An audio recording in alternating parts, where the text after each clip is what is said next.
The name does not exactly roll off my tongue, but this is our visit in Egypt to the mortuary temple of Hatshepsut. Hatshepsut lived from about 1505 to 1458 BCE.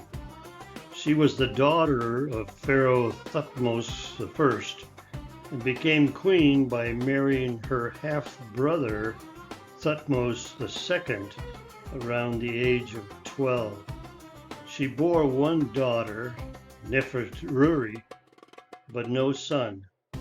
When Thutmose II died around 1479 BCE, the throne passed to his infant son, Thutmose III, born to a lesser wife. Hat-shep-sut initially served as regent for her young stepson. By the 7th year of Thutmose III's reign, Hatshepsut assumed the full powers of a pharaoh, adopting the complete royal titulary and regalia, including male garb and a false beard, to assert her authority in a male-dominated society. She was depicted in statues and reliefs with masculine traits while still referring to herself as female in inscriptions, emphasizing her dual role as both mother and father to Egypt. Hatshepsut's reign from about 1473 to 1458 was marked by prosperity, peace, and ambitious building projects. Although she was largely forgotten until discovered by modern scholars in the 19th century, Hatshepsut remains one of the most celebrated female rulers of ancient Egypt, second only to Cleopatra VII in fame. Her innovative approach to kingship and her successful reign make her a significant figure in Egyptian history. This slide shows the royal naming of a pharaoh. There are 5 names, those which link the individual to various deities and realms. The bottom one there, Nomen, N-O-M-E-N, would be the one given at birth. So these are the names given to Hatshepsut.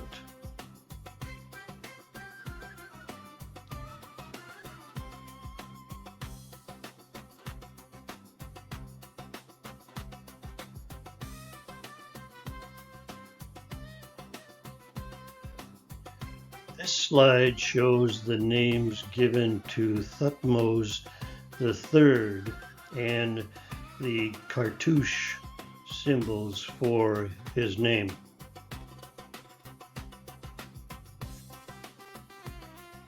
This slide, the names for Hatshepsut were on the panel and shown on the left there the damage done by erasing her name, and on the right has been replaced in part by the name for Thutmose III.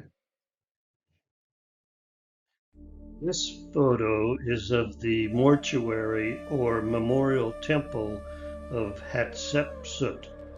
From this first terrace on the far right, the central ramp lifts approximately 32 feet to the second terrace. From there, a second ramp rises another 27 feet to the upper terrace and the sanctuary of Amun, for a total climb of nearly 59 feet from the first terrace to the upper platform. Looking to the far left, you see the much older ruins of Mentuhotep's second temple, already about 5 centuries old when Hat-shep-sut was alive. She deliberately placed her magnificent new temple beside the monument of the king who had reunified Egypt, linking herself to one of the country's greatest rulers. The red dots are the locations of photo scenes for this presentation. We will begin on the far right and proceed up the 2 ramps and ending at the entrance to the shrine of Amun. Notice how the symbolism changes as we climb. At the entrance, noted as number 1, the lion sphinxes proclaim Hat-shep-sut's strength and protect the sacred precinct. Crossing the first courtyard, we arrive at the Falcon of Horus, number 2, reminding us that every pharaoh ruled by divine appointment. Beyond Horus, the walls reveal Hatshepsut's miraculous birth at number 3 and her successful expedition to Punt, number 4, proof that the gods themselves chose her to reign.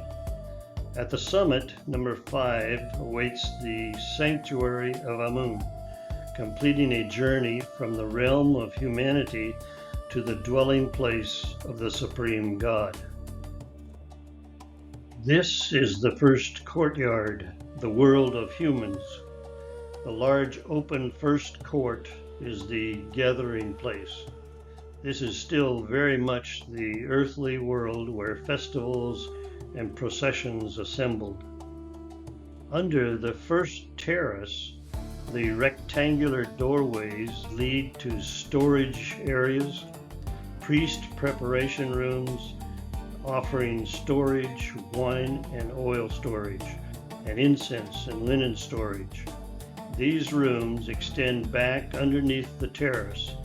They were practical workplaces, not ceremonial rooms. From here, in this courtyard, pilgrims began climbing toward the gods. The lion sphinxes, royal power and protection. At the entrance to the first courtyard, visitors pass between rows of lion-bodied sphinxes bearing Hatshepsut's likeness. The lion was the strongest animal known to the Egyptians, symbolizing royal authority, military strength, protection of sacred ground, and the king's power over chaos. Unlike the Great Sphinx at Giza, these sphinxes carried the face of Hatshepsut herself, proclaiming, "The ruler who protects Egypt stands before you." In effect, they marked the transition from ordinary space into sacred royal territory. The Falcon of Horus, divine kingship. At the foot of the second ramp stand the statues of Horus as a falcon. Horus is the sky god, protector of Egypt, the divine father and patron of every living pharaoh. Every reigning king was considered the earthly embodiment of Horus. Passing Horus meant leaving merely royal territory and entering divine territory. The message becomes, you have acknowledged the earthly ruler. Now you approach the God who legitimizes that ruler. At the second terrace, the king's divine origin. The second terrace contains some of the temple's most important reliefs. By the time visitors reach these reliefs, the Falcon of Horus has already prepared them to accept that Hatshepsut's authority comes from the gods themselves. To the left of the ramp is the divine birth colonnade, showing Amun fathering Hatshepsut's claim to be the daughter of Amun. Hathor was a major ancient Egyptian goddess of love, motherhood, joy, music, and the sky, often depicted as a cow or a woman with cow horns and a sun disk, as you see in the lower right.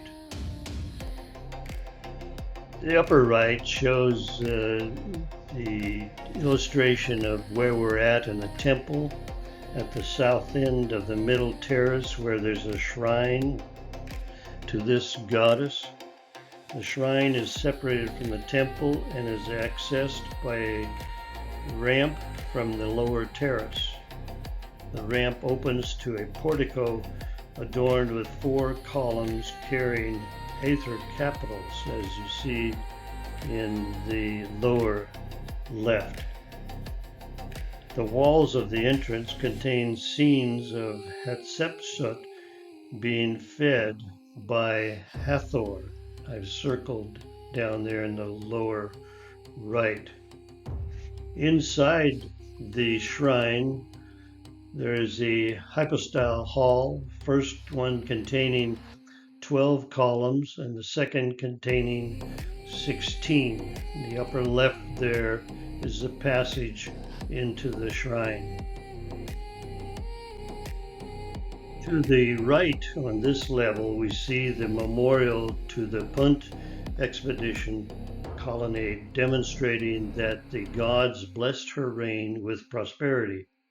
And to the far right, the Anubis chapel.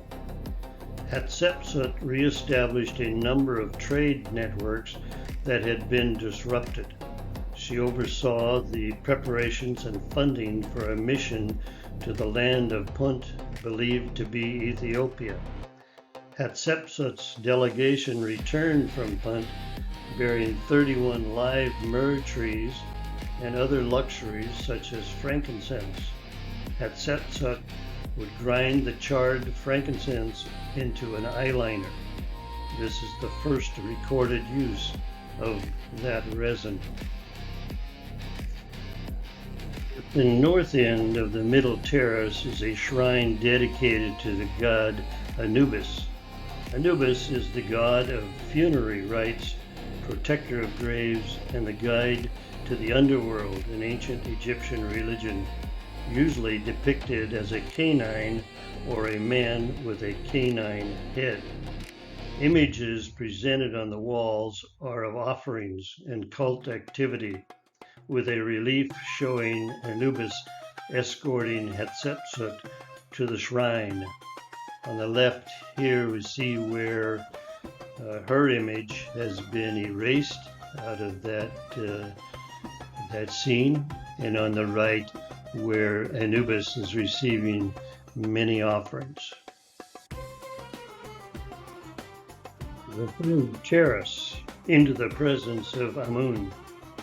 Finally, ascending the second ramp leads toward the highest terrace and ultimately the sanctuary of Amun, cut into the mountain. To go up the ramp, we pass by Horus. Now the visitor reaches the destination, no longer merely the king, no longer merely Horus, but Amun, the king of the gods. The upper terrace opens to 26 columns, each fronted by a 17-foot tall Osirid statue of Hatshepsut. They are split in the center by a granite gate through which the festival courtyard was entered. This division is represented geographically also, as the southern colossi carry the headset of Upper Egypt, while the northern colossi bear that of the Lower Egypt. The portico here completes the narrative of the preceding porticos with the coronation of Hatshepsut as king of Upper and Lower Egypt. On entering into the courtyard and immediately turning to the left, we see this wall, and that entryway in that wall goes into the chapel areas that are dedicated to the mortuary cults of Hat-shep-sut and Thutmose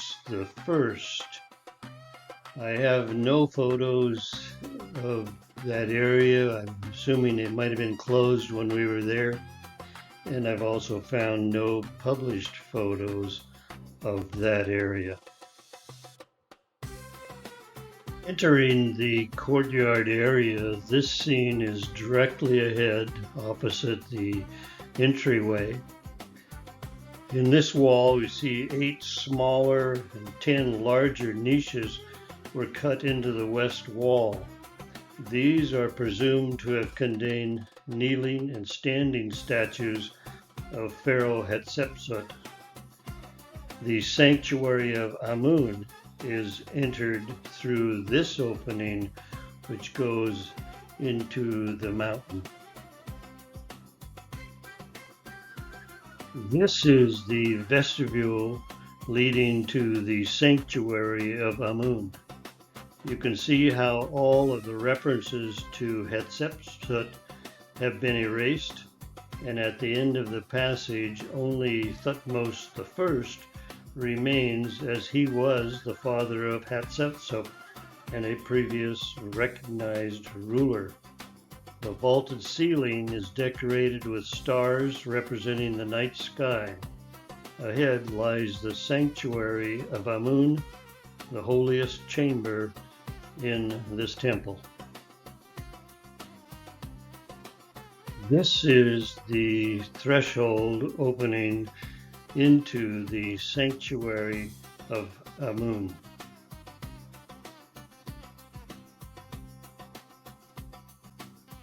When entering the courtyard again, returning from the shrine of Amun, this wall would be to the left, and that door opening down on the far right is the passage to the solar cult court. This is the solar cult court. The sun altar stood in the middle of this courtyard of the solar cult complex, which was entered from the upper courtyard. The altar courtyard is open to the sunlight. The courtyard is dominated by the huge limestone altar, which every day was touched by the sun's rays. This part of the complex is dedicated to the journey of the sun in the sky. The main deity worshipped in this complex was the sun cult, was Amun-Re.